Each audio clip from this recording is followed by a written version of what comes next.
4 signs you are hiding your intelligence and why you must stop. Welcome to Stoic philosophy for life, where silence builds strength, discipline shapes destiny, and wisdom leads the way. There are times when we dim our own light, not because we are weak, but because we are surrounded by those who fear its brilliance.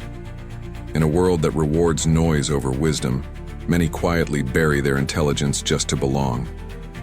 But make no mistake, this is not humility. This is self-betrayal. And if we are not vigilant, we trade our sharpest weapon, our mind, for temporary acceptance. Let us walk together into this hard truth. Here are the 4 signs you are hiding your intelligence, and why it's time you stopped. You choose silence, not from strength, but from fear. There is a noble silence, a silence chosen out of wisdom.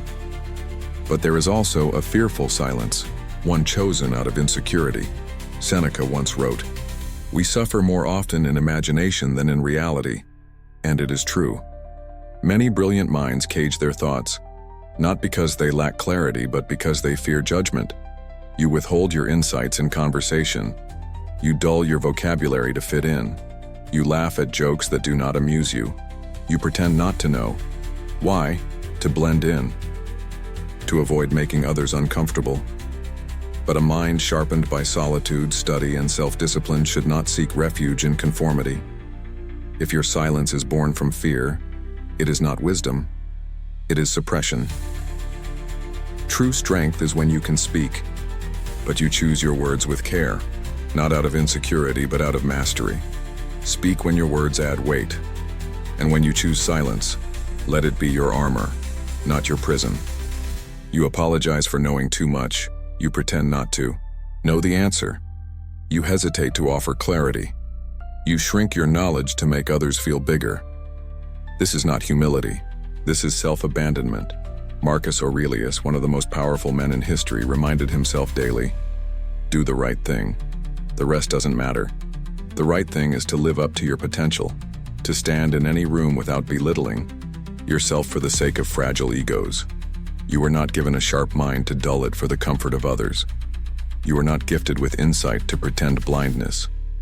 Intelligence is not a weapon, unless wielded with arrogance.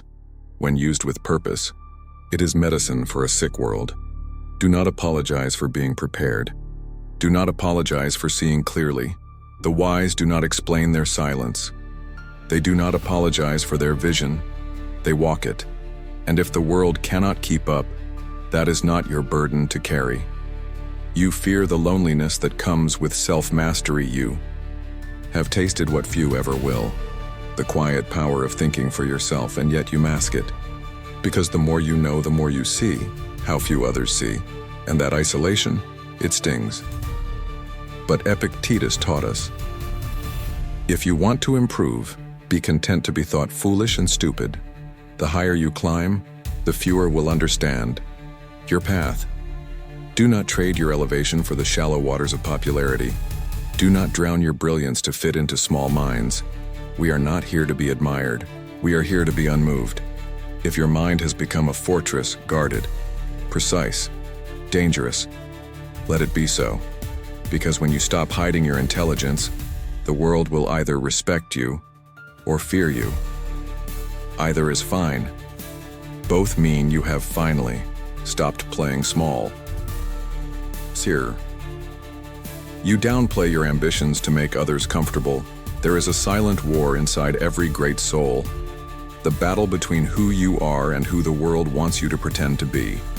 Too often, we bury our ambitions beneath layers of modesty, not because we lack courage, but because we fear disturbing those who have settled for less.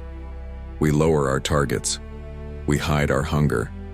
We pretend we don't want more discipline, more understanding, more power. Why? Because vision is threatening to those who refuse to dream. But remember Marcus Aurelius's command, waste no more time arguing what a good man should be. Be one. So if your goals make others uncomfortable, good. It means they are big enough. Stop apologizing for your fire. Stop shrinking for comfort. A sharpened mind will always cut through the fragile skin of mediocrity. Don't suppress your fire. Refine it, control it, walk with it, silently, precisely, without fear. The Stoic way to stop hiding. The world will always try to shape you into something softer, something smaller, something safer, but you were not born to shrink. You were born to rise, silently, relentlessly, with purpose. Through Stoic philosophy, we understand true humility is not hiding our strength. It is wielding it without arrogance.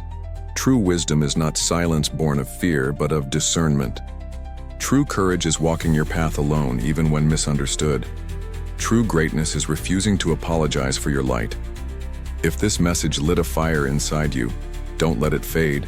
You already know this path isn't for everyone. But it might be for you. Walk it in silence and strength, in unwavering loyalty to the highest within you. This is Stoic philosophy for life, where the noise ends and the true building begins. We do not chase the world. We do not beg for understanding. We rise and let the world adjust. Until next time, stay sharp, stay grounded, and never forget who you are becoming.